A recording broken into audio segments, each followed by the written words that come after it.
Hello beta, I hope all of you are well and also your study is going very well. Last time we have discussed about kinetic energy, okay?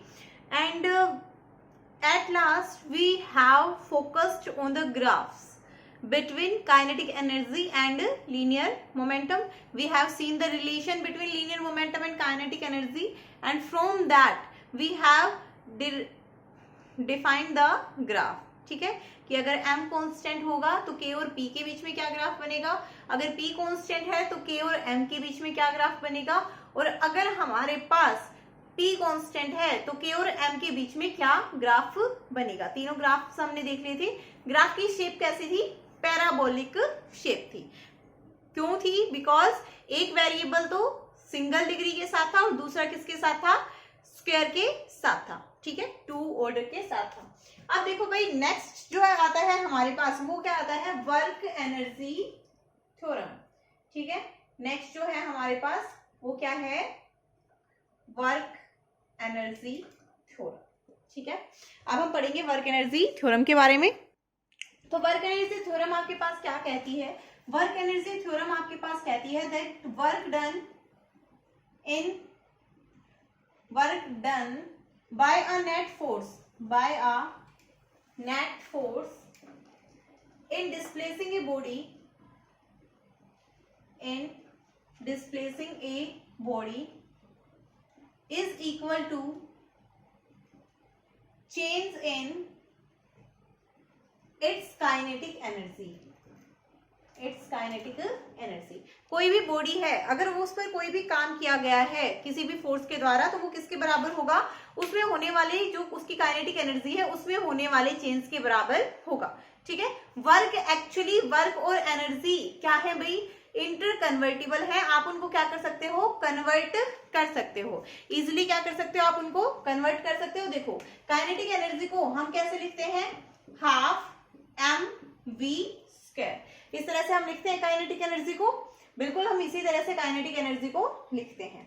अब देखो भाई, next हम kinetic energy को अगर differential form में लिखना चाहें तो हमारे पास time rate of change of kinetic energy क्या हो जाएगा, time rate of change of kinetic energy, T मान लो dt, स्मॉल टी ले रही हूं मैं, तो ये क्या आ जाएगा, d by D T of mv square. ठीक है, m कांस्टेंट है तो m क्या आ जाएगा, बाहर आ जाएगा, and it will be d by D T of v square. ठीक है, अब जब आप इसका डिफरेंशिएशन करेंगे तो क्या बनेगा, पावर आगे इंटू में v और इंटू dv बाई dt. ठीक है, 2 से 2 कैंसिल, m v और dv बाई dt क्या होता है, rate of change of velocity is acceleration. तो ये यहां से क्या आ गया, एक्सेलरेशन. तो ये क्या बन गया, इंटू वेलोसिटी. ठीक है, अब ये बन गया आपके पास जो मास इंटू एक्सेलरेशन है, ये क्या बनता है आपके पास, फोर्स. ठीक है, क्या बनेगा, फोर्स बनेगा. अब ये फोर्स और इसको v को आप क्या लिख सकते हो, dx बाई dt.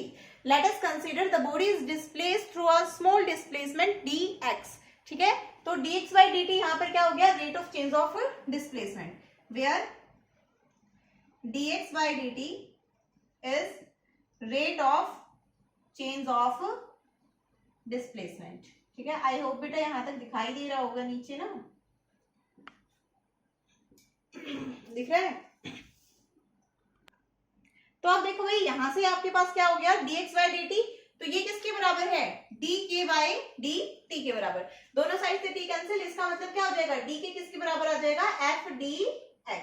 ठीक है, तो अब आप क्या कर दो, इंटीग्रेटिंग बोथ साइड्स, दोनों साइड्स को आप क्या कर दो, इंटीग्रेट कर दो. तो जब आप दोनों साइड्स को इंटीग्रेट कर देंगे तो ये क्या आ जाएगा, काइनेटिक एनर्जी, यहां पर initial kinetic energy to final kinetic energy, और ये क्या हो जाएगा, dw का इंटीग्रेशन. तो dw का इंटीग्रेशन तो क्या हो जाएगा, वर्क, और ये क्या आ जाएगा आपके पास, k final minus k initial. ठीक है, k final minus k initial, क्योंकि यहाँ पर k आएगा और उसमें अपर लिमिट माइनस लोअर लिमिट. तो ये क्या आ गया, w बराबर change in kinetic energy. This implies, यहाँ पर जो हमारा वर्क है वो क्या होगा, चेंज इन काइनेटिक एनर्जी. अगर आपके पास वर्क डन पॉजिटिव आ रहा है, that means kinetic energy is increasing. ठीक है। अगर वर्क डन नेगेटिव आ रहा है तो काइनेटिक एनर्जी क्या होगी, डिक्रीजिंग। ठीक है, बॉडी क्या कर रही है, रिटार्ड कर रही है उस टाइम पे। अगर वर्क डन आपका नेगेटिव है तो बॉडी क्या कर रही है, रिटार्ड कर रही है। वर्क डन के फॉर्मूले से भी तो यही चीज आती है ना। वर्क डन क्या होता है आपके पास, W बराबर F dx, और ये क्या होता है, mass into acceleration into x dx, small displacement अगर स्मॉल वर्क डन लो तो ये क्या आ जाएगा आपके पास, एक्सेलरेशन। अगर एक्सेलरेशन नेगेटिव है तो W क्या आ जाएगा, नेगेटिव। वर्क नेगेटिव है तो काइनेटिक एनर्जी, यहाँ पर ये जो है kinetic final minus kinetic initial, ये कम आ रहा है, नेगेटिव आ रहा है। इसका मतलब इनिशियली जो वैल्यू थी वो क्या थी, ज्यादा थी, फाइनली वैल्यू कम है। इसका मतलब क्या हो रहा है, जो काइनेटिक एनर्जी है वो क्या हो रही है, डिक्रीज हो रही है, रिटार्ड कर रही है बॉडी। तो इसीलिए जो हमारे पास काइनेटिक एनर्जी हो गई वो क्या होगी बेटा, काइनेटिक एनर्जी और वर्क जो है वो क्या है, इंटर कन्वर्टिबल है। ठीक है, तो आप ये बात लिख सकते हो that work done and kinetic energy are interconvertible. ठीक है, वर्क डन और काइनेटिक एनर्जी क्या है, इंटर कन्वर्टिबल है। आप क्या कर सकते हो, उनको आपस में कन्वर्ट कर सकते हो। दोनों ही क्या है, इक्विवेलेंट है, इंटर कन्वर्टिबल इक्विवेलेंट, क्या बोलोगे आप उनको, इक्विवेलेंट है। ठीक है, तो वर्क एनर्जी थ्योरम क्लियर है सभी को, कोई डाउट तो नहीं है। अब देखो भाई कुछ नोट पॉइंट्स हैं, जैसे कि हमने अभी देख लिया कि अगर वर्क पॉजिटिव है तो काइनेटिक एनर्जी इंक्रीज हो रही है, वर्क नेगेटिव है तो काइनेटिक एनर्जी डिक्रीज हो रही है। इसी तरह हमने यहाँ पर सिर्फ क्या लिया है, काइनेटिक एनर्जी को कंसिडर किया है, बट बॉडी के पास क्या हो सकती है, पोटेंशियल एनर्जी भी हो सकती है। ठीक है, दो चीजें हो गई। तीसरा और क्या है कि अगर कोई सिस्टम है, सिस्टम में इंटरनली भी फोर्स लग रहे हैं, ठीक है, तो जो चेंज होगा काइनेटिक एनर्जी में वो क्या आएगा, कंप्लीट सिस्टम पर जो कंप्लीट इफेक्ट होगा सारे फोर्सेस का, उस सारे फोर्सेस को हम कंसिडर करेंगे। ठीक है, जो वर्क एनर्जी थ्योरम है वो क्या है, एक स्केलर फॉर्म है। ठीक है, कैसी फॉर्म है, स्केलर फॉर्म है। W equals to kinetic final minus kinetic initial. ठीक है, नेक्स्ट हम आपके पास नेक्स्ट जो आता है वो क्या आता है, पोटेंशियल एनर्जी। ठीक है, पोटेंशियल एनर्जी। अब देखो भाई पोटेंशियल एनर्जी क्या होती है, तो पहले डेफिनेशन लिख देते हैं। द एनर्जी पॉजेस्ड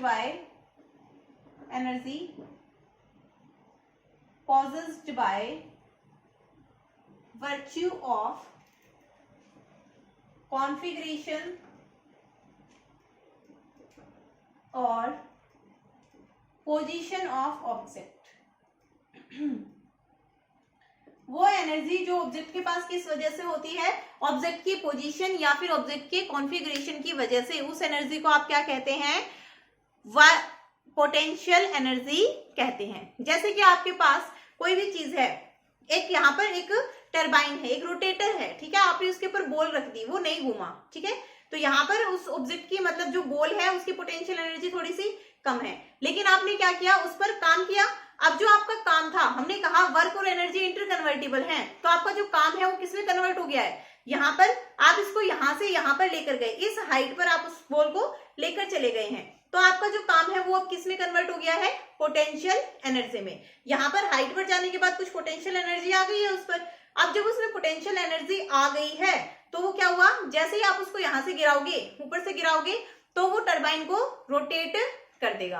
तो यहाँ पर पोटेंशियल एनर्जी, हमारा जो वर्क था पहले वो किस में कन्वर्ट हुआ, पोटेंशियल एनर्जी में, और जो पोटेंशियल एनर्जी है फिर वो किस में कन्वर्ट हो गई, रोटेशनल एनर्जी में, टरबाइन को घुमाने के लिए जो एनर्जी यूज हुई उसमें। ठीक है, पोटेंशियल एनर्जी पहले काइनेटिक एनर्जी में कन्वर्ट हुई, बॉल की काइनेटिक एनर्जी में।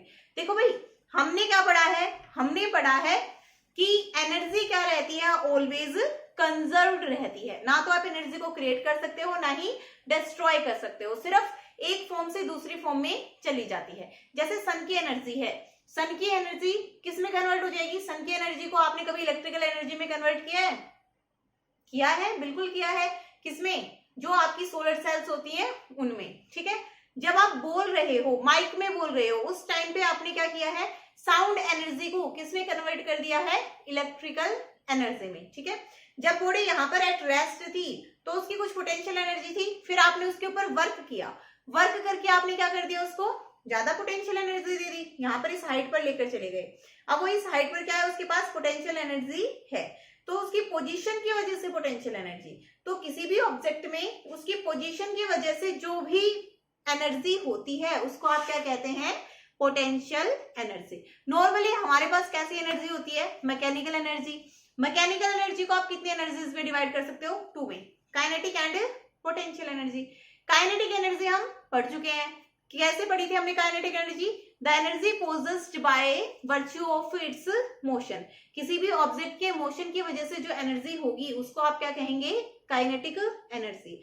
और अगर किसी ऑब्जेक्ट की पोजीशन की वजह से कोई एनर्जी हुई तो आप उसको क्या कहेंगे, पोटेंशियल एनर्जी। ठीक है, तो देखो भाई, आप लोगों ने देखा होगा जो वो टॉय गन आती है ना, आपने क्या किया, स्प्रिंग को खींचा, अब स्प्रिंग की खींच के उसमें पोटेंशियल एनर्जी डाल दी। ठीक है, स्प्रिंग खींच के आपने उसमें पोटेंशियल एनर्जी डाल दी और उस बुलेट को फिक्स कर दिया उसके अंदर। तो बुलेट कहां पर फंस जाती है, स्प्रिंग के अंदर फंस गई। जैसे ही आपने वहां से ट्रिगर दबाया तो ट्रिगर दबाते क्या हुई, स्प्रिंग रिलीज हो गई। स्प्रिंग रिलीज हो गई, जब आप वो बुलेट उसमें फंसाते हो ना, टॉय गन देखी होगी, वो शायद काफी बच्चों ने देख रखी होगी, ट्रिगर आप उसमें फंसाते हो तो उसमें एक स्प्रिंग रहती है अंदर। वो स्प्रिंग क्या होती है, अंदर की तरफ उसमें जो ट्रिगर है वो अंदर की तरफ उसमें फंस जाती है। ठीक है, स्प्रिंग थोड़ी अंदर चली जाती है, तो अंदर चली गई तो आपने क्या किया, उसको पोटेंशियल एनर्जी दे दी।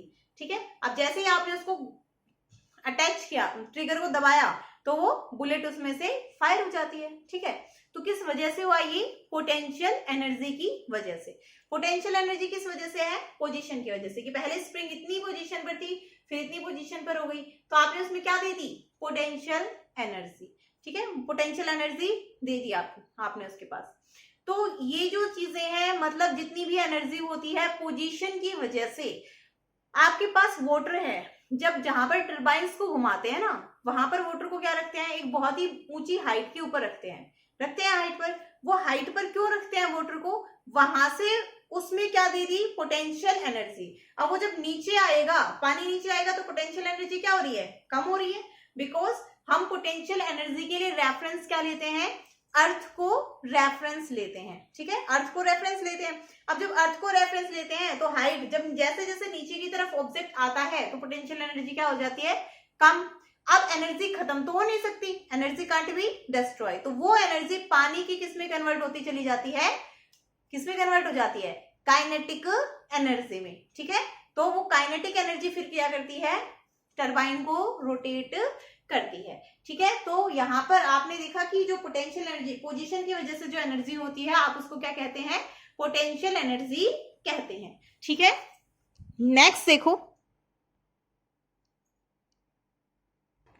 अब देखो भाई, जो पोटेंशियल एनर्जी होती है हमारे पास, वो कितने टाइप्स की होती है, 2 टाइप्स की होती है। कौन कौन सी, 2 टाइप्स, मेनली हम 2 टाइप्स पढ़ेंगे।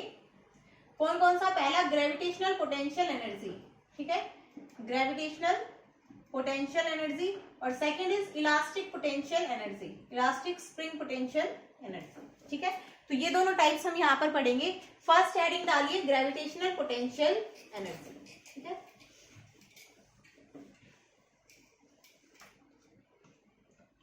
ऐसे ही बिताया है ना मैंने, तो ग्रेविटेशनल पोटेंशियल एनर्जी। तो ये क्या होती है gravitational potential energy, the energy possessed by virtue of position of object above the surface of earth, above the surface of earth.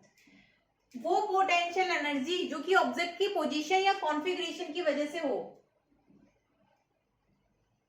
Configuration और पोजीशन ऑफ ऑब्जेक्ट, वो पोटेंशियल एनर्जी जो object के configuration या फिर पोजीशन की वजह से हो, अबोव द सरफेस ऑफ अर्थ। ठीक है, अब सरफेस के अर्थ से जितनी ऊपर चले जाते जाएंगे, वहां पर आपकी क्या हो जाएगी, जो रेफरेंस पॉइंट है वो क्या होते चले जाएंगे, सॉरी, जो पोटेंशियल एनर्जी है वो क्या होती चली जाएगी, चेंज होती चली जाएगी। अब वो चेंज होती चली जाएगी तो वहां पर उस पोजीशन की वजह से, डिफरेंट पोजीशन की वजह से, जब आप अर्थ को रेफरेंस लेते हैं तो वो जो पोटेंशियल एनर्जी होगी वो क्या होगी आपके पास, gravitational potential energy, that will be gravitational potential energy. ठीक है, अब देखो भाई, जब कोई भी चीज है जिसको आप, अर्थ जो होती है वो क्या करती है, अपने सेंटर की तरफ अट्रैक्ट करती है। अगर आप उसको अर्थ से ऊपर की तरफ ले जाना चाहते हो तो आपको क्या करना पड़ेगा, वर्क करना पड़ेगा अगेंस्ट द ग्रेविटेशनल फोर्स। ठीक है, in carrying any object above the surface of earth, above the surface of earth, किसी भी ऑब्जेक्ट को सरफेस ऑफ अर्थ से ऊपर ले जाने के लिए जो काम करना पड़ता है, in carrying any object above the surface of earth the work has to be done, work करना पड़ेगा, work has to be done. और यही वर्क किस फॉर्म में स्टोर हो जाएगा, पोटेंशियल एनर्जी के फॉर्म में स्टोर हो जाएगा। और ये हमें किसके अगेंस्ट करना पड़ेगा, अगेंस्ट द ग्रेविटेशनल फोर्स, क्योंकि ग्रेविटेशनल फोर्स हमेशा क्या करेगा, ऑब्जेक्ट को अर्थ की तरफ अट्रैक्ट करता है। ठीक है, let us consider we have a object of mass m, g is acceleration due to gravity and we are taking the object to a height h। यहाँ पर ये हमारे पास अर्थ हो गई, हम यहाँ से इस हाइट पर ऑब्जेक्ट को लेकर चले गए हैं। ठीक है, ऑब्जेक्ट का मास कितना है, g, acceleration due to gravity है, ऑब्जेक्ट का मास कितना है m। तो जो फोर्स लगेगा, जो हमें फोर्स लगाना पड़ेगा ऑब्जेक्ट के लिए, so the applied force will be, force कितना लगाया जाएगा हमारे द्वारा ताकि हम ऑब्जेक्ट को लेकर जा सके, applied force will be F बराबर mg। अब हमने उसमें कितना डिस्प्लेसमेंट किया है, डिस्प्लेसमेंट कितना हो जाएगा उसकी पोजीशन में, डिस्प्लेसमेंट कितना हो जाएगा भाई, h डिस्प्लेसमेंट हो जाएगा। तो वर्क डन कितना आ जाएगा, वर्क डन क्या होता है, फोर्स इनटू में डिस्प्लेसमेंट F डॉट S। तो ये कितना हो जाएगा, F की जगह mg। ठीक है, और h कोस थीटा। अब कोस थीटा कितना है, यहाँ पर हम ऊपर की तरफ ही हम तो फोर्स लगा रहे हैं, एक्सीलरेशन ड्यू टू ग्रेविटी तो नीचे की तरफ है, लेकिन हम तो ऊपर की तरफ फोर्स लगा रहे हैं, फोर्स की डायरेक्शन एंड जो डिस्प्लेसमेंट हो रहा है वो भी कहाँ हो रहा है, ऊपर की तरफ हो रहा है। तो थीटा यहाँ पर कितना है, 0। तो आपके पास जो ये वर्क डन आएगा ये कितना आ जाएगा, mgh। और इसी को आप, इस mgh को आप क्या कहते हैं, gravitational potential energy. What it is called, it is called gravitational potential energy.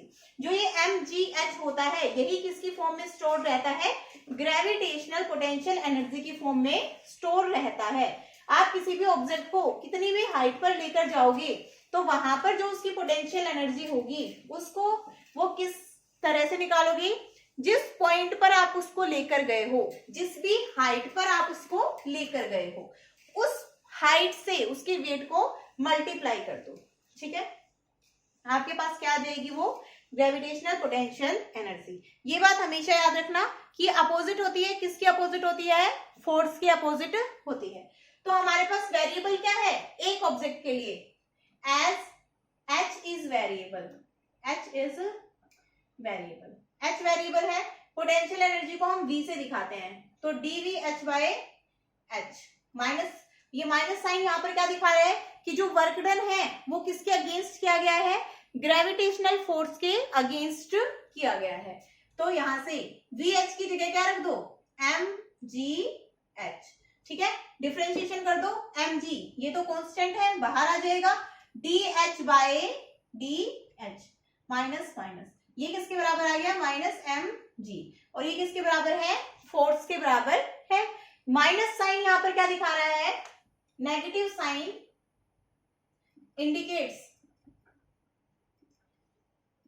That work is done against the gravitational force.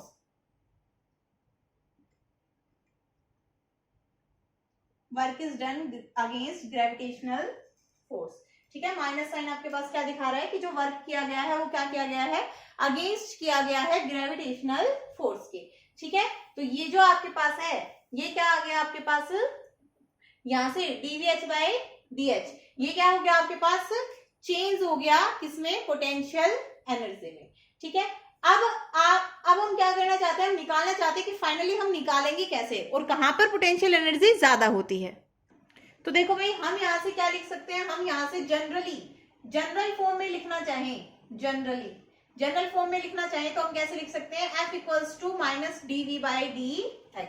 F बराबर minus dv by dx। Rate of change of potential energy, force क्या है, rate of change of potential energy.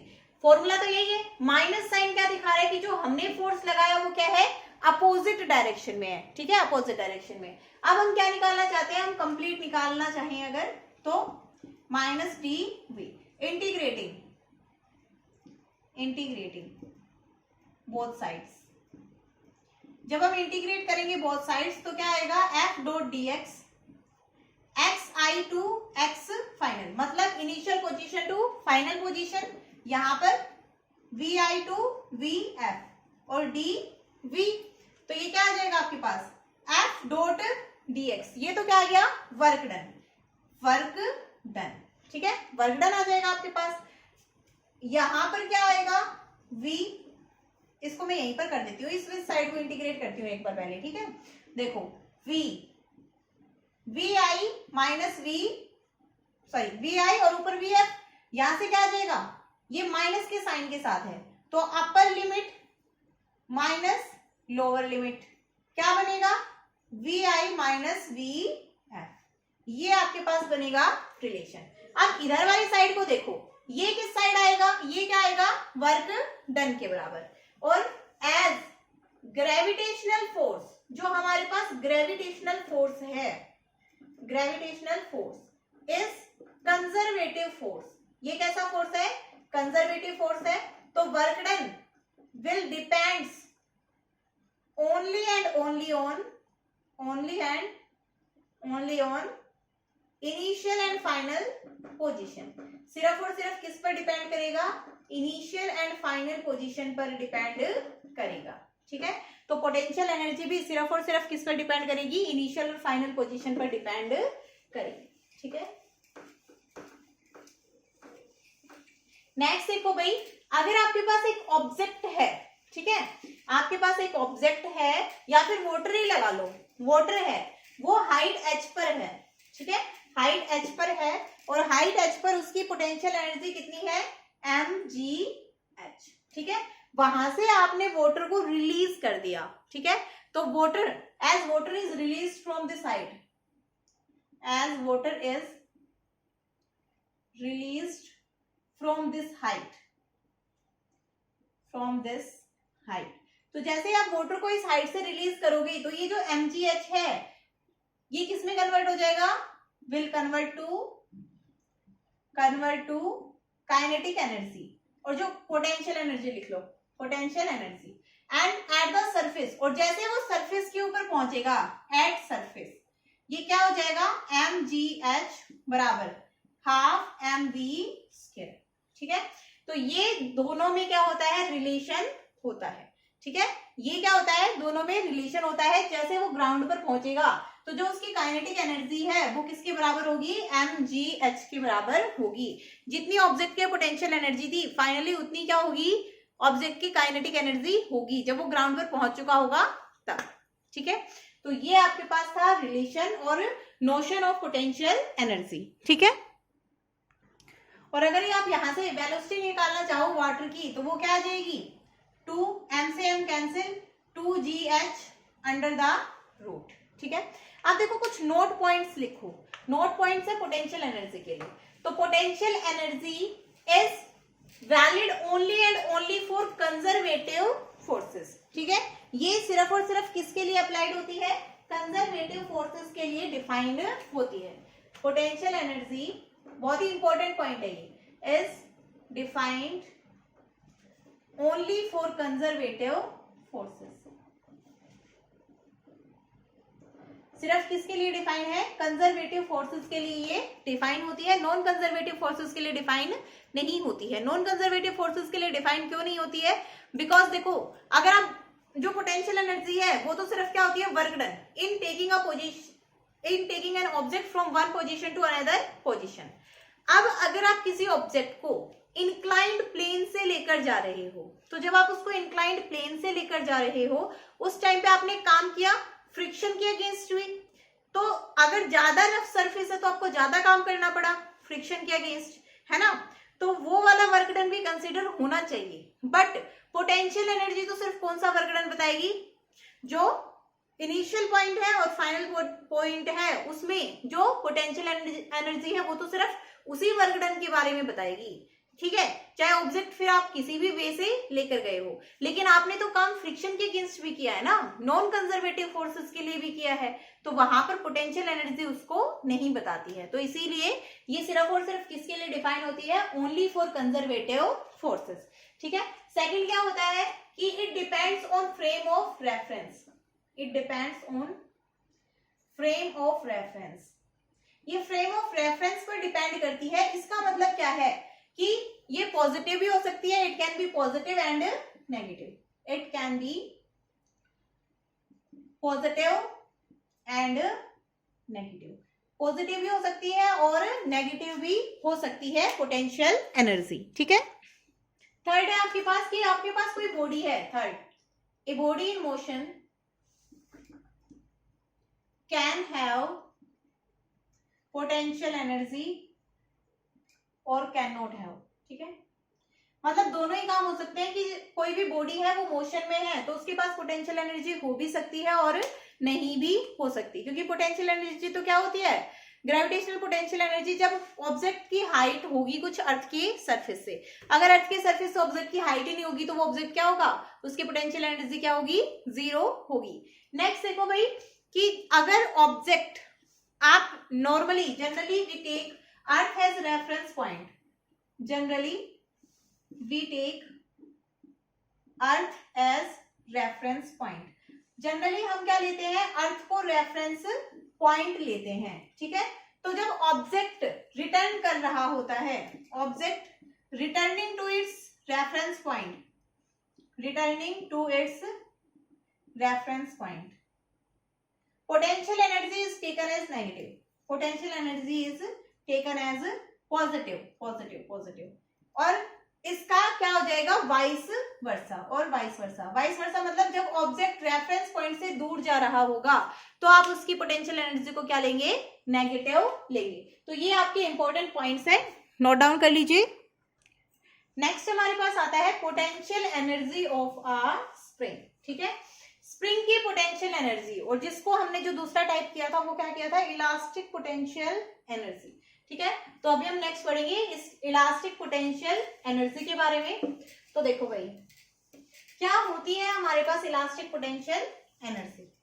अब जब भी आपने किसी spring को stretch किया है या फिर उसको कंप्रेस करते हो तो वहां पर आपको फोर्स अप्लाई करना पड़ता है या नहीं। फॉर लेट अस कंसिडर, पहले तो टॉपिक डालो elastic potential energy, elastic potential energy और पोटेंशियल एनर्जी ऑफ स्प्रिंग, ठीक है, spring. Let us consider a massless spring. Massless spring क्यों ली है हमने, so that restoring force remains same everywhere, restoring force क्या होता है, वो फोर्स जो कि कोशिश करता है, restoring force is the force with which the spring is able to get its position. अगर आपने उस स्प्रिंग को खींच दिया है तो वो स्प्रिंग अपनी पोजीशन पर वापस जाना चाहती है, तो वो स्प्रिंग अपनी पोजीशन पर जिस फोर्स की वजह से जाना चाहती है उस फोर्स को आप क्या कहते हैं, रेस्टोरिंग फोर्स, ठीक है। तो देखो भाई आप इलास्टिक पोटेंशियल एनर्जी की डेफिनेशन लिखेंगे, when any spring is stressed और कंप्रेस्ड, जब आप किसी स्प्रिंग को स्ट्रेच करेंगे या कंप्रेस करेंगे, work has to be done,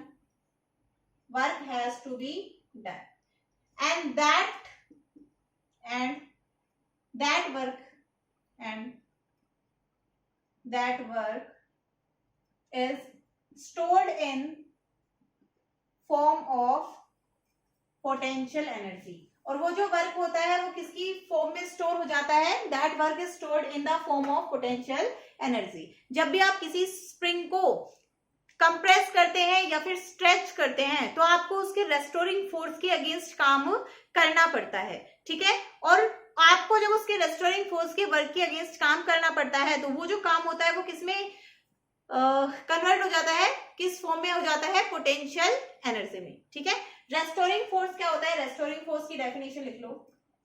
restoring, it is the force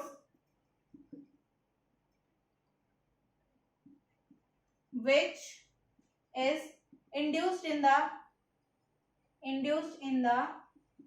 spring and due to which the spring is able to go to its initial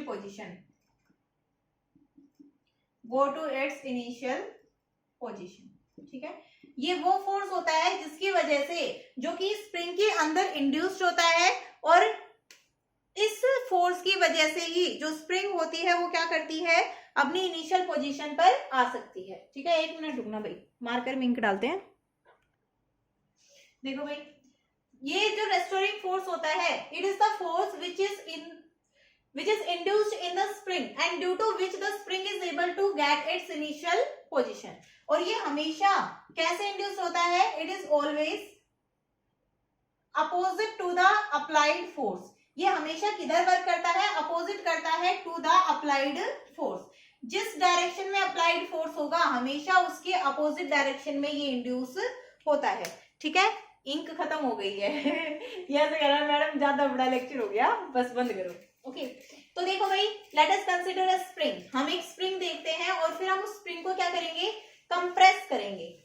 अब restoring force का अगर आपसे कोई मेन रीजन पूछे, what is the reason of induction of restoring force, तो restoring force किस वजह से आता है, रेस्टोरिंग फोर्स इज ड्यू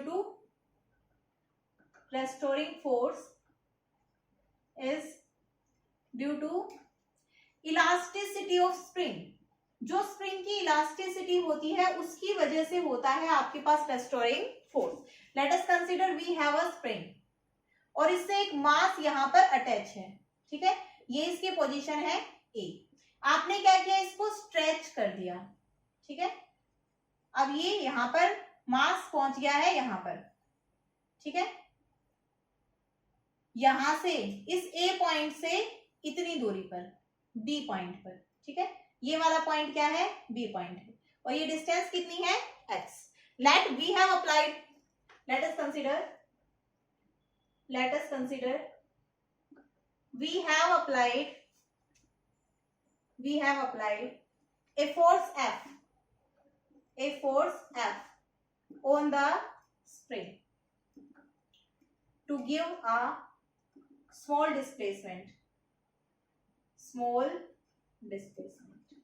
तो जब आपने इसको स्मॉल डिस्प्लेसमेंट दिया है तो आपने क्या देखा कि यहाँ पर जो F होता है वो ये माइनस F, ये डायरेक्टली किसके प्रोपोर्शनल होता है, x के प्रोपोर्शनल होता है। ठीक है, ये माइनस F, और ये क्या है, रेस्टोरिंग फोर्स। ये रेस्टोरिंग फोर्स किस डायरेक्शन में इंड्यूस हो रहा है, opposite to the direction of displacement. So restoring force is opposite to the direction of displacement. अब जब आप इसको प्रोपोर्शनैलिटी साइन हटाएंगे तो क्या बन जाएगा, कांस्टेंट आएगा, और इसको आप क्या कहते हैं, k इज प्रोपोर्शनैलिटी कांस्टेंट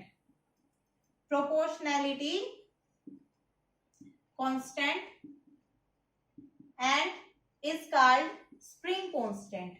इसका नाम क्या है, स्प्रिंग कांस्टेंट। ठीक है, स्प्रिंग कांस्टेंट है इसका नाम। जब आप ग्राफ बनाओगे x और रेस्टोरिंग फोर्स के बीच में, ठीक है, रेस्टोरिंग फोर्स और x के बीच में जब आप ग्राफ बनाएंगे तो ये ग्राफ ऐसा बनेगा। ठीक है, फोर्स और डिस्प्लेसमेंट के बीच में जब आप ग्राफ बनाएंगे तो ग्राफ ऐसा बनेगा। यहां पर एक और चीज लिख लेना, ठीक है, ये लाइन लिख लेना ताकि तुम कंफ्यूज ना हो। Restoring force is proportional to stretch और कंप्रेशन। जितना स्ट्रेच या कंप्रेशन होगा उतना ही रेस्टोरिंग फोर्स क्या होगा, जनरेट होगा। अब जब आप फोर्स और डिस्प्लेसमेंट के बीच में ग्राफ बनाओगे तो आपके पास ऐसा ग्राफ बनेगा। तो यहां से k क्या आता है, माइनस एफ बाय एक्स। तो ये k minus F by x है। तो अगर आप यहां से f बाय एक्स निकालना चाहें, चेंज अलोंग f अपॉन में चेंज अलोंग x, मतलब change along y axis upon change along x axis, तो क्या आ गया, इस ग्राफ का स्लोप आ गया ये स्लोप, ठीक है, slope of F versus x graph. तो सेकेंड थिंग आप क्या लिख सकते हैं, सेकेंड थिंग आप ये लिख सकते हैं that spring constant is the spring constant is given by the slope of force versus displacement graph, displacement graph, ठीक है। अब ये क्या दिखाता है यहां से आपके पास, f जो है वो डायरेक्टली प्रोपोर्शनल है किसके, x के। इसका मतलब ग्रेटर इज द स्ट्रेच और compression, greater will be restoring force, greater will be the restoring force, ठीक है।